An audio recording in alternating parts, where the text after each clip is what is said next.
Salam əziz investorlar. Analitik xidmət sizinlə əlaqə saxlayır Guru Markets. Şirkət haqqında ümumi məlumatla başlayırıq. Biraz daha hər bir parametri daha ətraflı nəzərdən keçirəcəyik. Əgər maraqlanırsınızsa onu dayandıra bilərsiniz. Təşkilatın hər bir parametrini diqqətlə nəzərdən keçirməyi təklif edirik.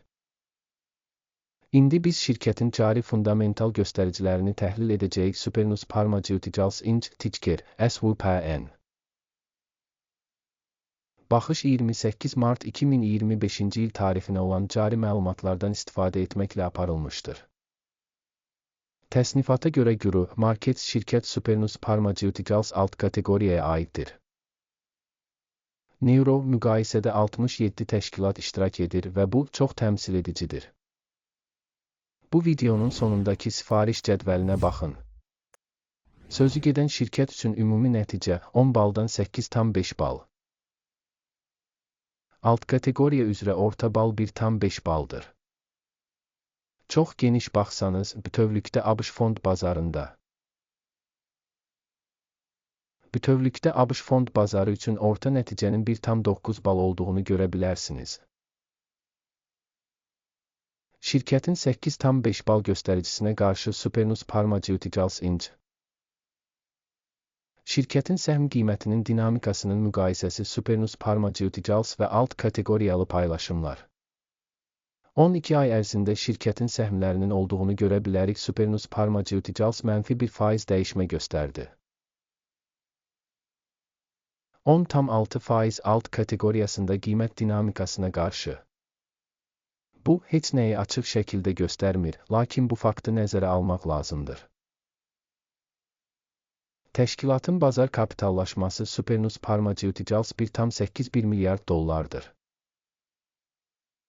78 milyard dollarlıq alt kateqoriya kapitallaşması ilə. Supernus Pharmaceuticals 2,323% paya malikdir və alt kateqoriyada yer alan kiçik şirkətlərdən biridir. Şirkətin balans kapitallaşması 1,3 milyard dollardır. 31 milyard dollarlıq alt kateqoriya kapitallaşması ilə. Supernus Pharmaceuticals payı 3,356% təşkil edir. Bazar və balans dəyərinin işğal edilmiş səhmlərini müqayisə edərək aşağıdakıları görürük. İşğal olunmuş pay Supernus Pharmaceuticals alt kateqoriyada bazar dəyəri qiymətləndirildikdə 2,323% təşkil edir. Balans dəyəri 3,356% təşkil edir. Bu da bazar dəyərinin payından 44% çoxdur. Şirkətin bazar payının və alt kateqoriyanın balans kapitallaşmasının qiymətləndirilməsi yaxşı 1 bal. Şirkətin maliyyə öhdəlikləri 0,31 ml. Kapitallaşmaya olan borc şirkətin kapitalının 3%-ni təşkil edir. Şirkətin borc öhdəlikləri üzrə nəticə çox yaxşı 2 bal. Şirkətin bazar dəyərinin mənfəətinə nisbəti 24,5-dir. Alt kateqoriyada ortalama 0-dır. Bu alt kateqoriyadan xeyli yaxşıdır. Alt kateqoriyadakı şirkətlərlə müqayisədə şirkətin bazar qiymətinin onun mənfəətinə qiymətləndirilməsi çox yaxşı 2 bal. Son 12 ayda mənfəət 74 milyon dollar olub. Növbəti 12 ay üçün proqnozlaşdırılan mənfəətin ilkin olaraq 109 milyon dollar olacağı gözlənilir. Bu da hazırki göstəricidən 48% çoxdur. Alt kateqoriyadakı şirkətlərlə müqayisədə gözlənilən gələcək mənfəət göstəricilərinin qiymətləndirilməsi yaxşı 0,5 bal. Şirkətin dəyərinin gəlirə nisbəti 2,7-dir. Alt kateqoriya üzrə orta göstərici 4,8-dir və bu alt kateqoriya üzrə orta göstəricidən 44% aşağıdır.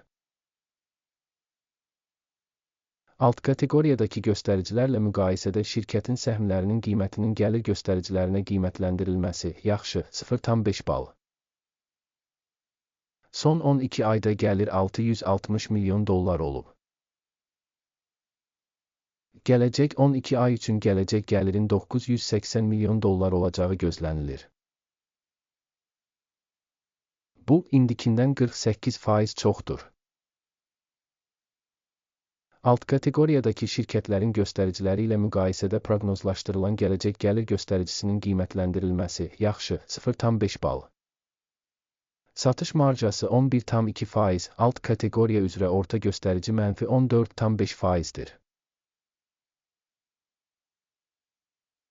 Alt kateqoriya üzrə orta göstərici ilə şirkətin göstəriciləri arasında fərq 25,7% təşkil edir. Alt kateqoriyadakı göstəricilərlə müqayisədə marjinallığın qiymətləndirilməsi yaxşı 0,5 bal. Alt kateqoriyada işçilərin sayı baxımından şirkətin payı 3,948% təşkil edir. Bu, bazar kapitallaşma payından 70% çoxdur. Və bu fakt şirkətin bazar qiyməti arasındakı uyğunsuzluğu əks etdirir. Supernus Pharmaceuticals çox güman ki, qiymətləndirməyə doğru. Şirkətin hər bir işçisi üçün bazar kapitalının məbləği 2685 min dollara bərabərdir. Alt kateqoriya üçün isə 4564 min dollar.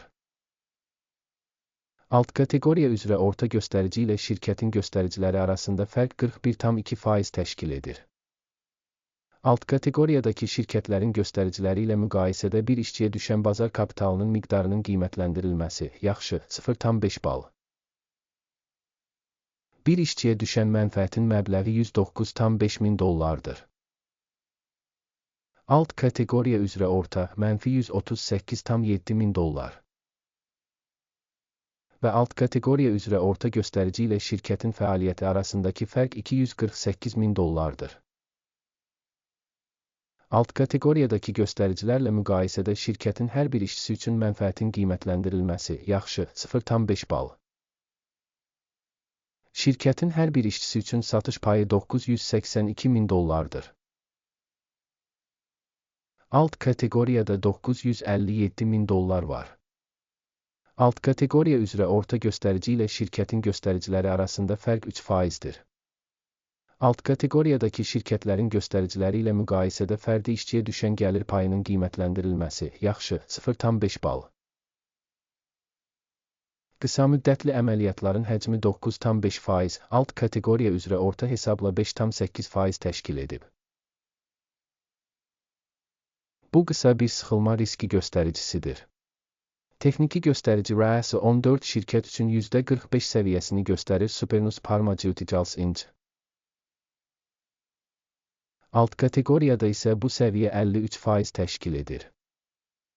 Potensial olaraq alt kateqoriyanın qiymətli kağızları şirkətinkindən yüksək qiymətləndirilir. Supernus Pharmaceuticals Inc. Şirkətin səhmlərinin faktiki qiyməti təxminən 32,43 dollardır. Şirkətin səhmləri üçün konsensus qiymət hədəfi təqribən 38,81 dollar səviyyəsində müəyyən edilib.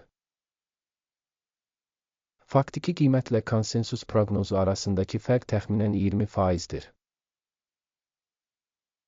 Mövcud olan sifariş cədvəlinə baxaq, link bərkidilmiş şərhdədir. Sifariş cədvəli bu mövsüm məlumat və arayış sistemi tərəfindən qəbul edilmiş bütün qərarları ehtiva edir. Guru Markets. Sifariş cədvəlinə giriş pulsuz və açıqdır. Link bağlanmış şərhdə. Şirkətin qiymətli kağızlarının təhlili əsasında Supernus Pharmaceuticals. Məlumat və arayış qiymətləndirmə sistemi Guru Markets qərar qəbul edilir.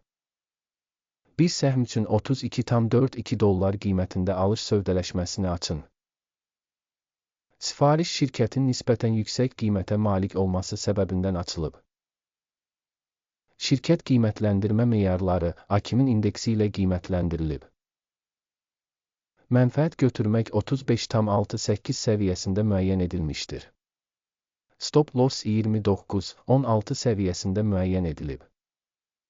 Sifarişin mənfəət götürmək və ya zərəri dayandırmaq yolu ilə bağlanmadığı halda, sonra sifariş 27 aprel 2025-ci il tarixli mübadilə sessiyasının nəticələrinə əsasən avtomatik bağlanır. Və ya bu tarixdən əvvəlki son iş günündə.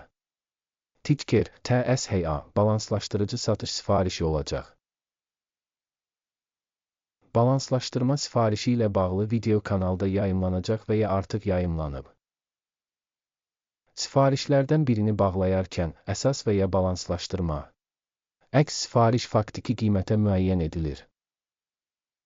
Bu videoya baxdığınız və informasiya sistemindən istifadə etdiyiniz üçün çox sağ olun Guru Markets.